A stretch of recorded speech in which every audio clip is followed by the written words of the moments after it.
গীতা শৰ্মাৰ কবিতা মা। তোমাক লৈনো কি লিখিম? তুমিয়েই ময়েই তুমি। প্ৰতিটো উশাহ তুমি, প্ৰতিটো নিশাহ তুমি। চকু মেলিলে তুমি, চকু মুদিলে তুমি। মোৰ ভিতৰে তুমি, মোৰ বাহিৰে তুমি। তুমি সৰ্বব্যাপী মা। তুমিয়েই মোৰ অস্তিত্ব, তুমিয়েই মোৰ ব্যক্তিত্ব। তোমাৰ অবিহনে নাই কোনো গতি। তোমাক লৈ লিখিবলৈ নাই মোৰ শকতি।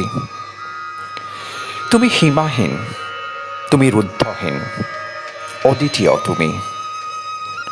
তুমি আত্মা, তুমি শক্তি, তুমি জল, তুমি প্ৰাণ, তুমি ৰং, তুমি ৰূপ, তুমি আকাশ, তুমি পাতাল, তুমি স্বৰ্গ, তুমি মৰ্ত্য।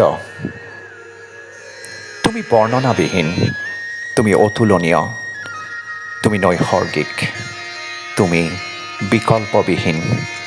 মাথো এটি অনুভৱ দেৱজ্যোতিৰ।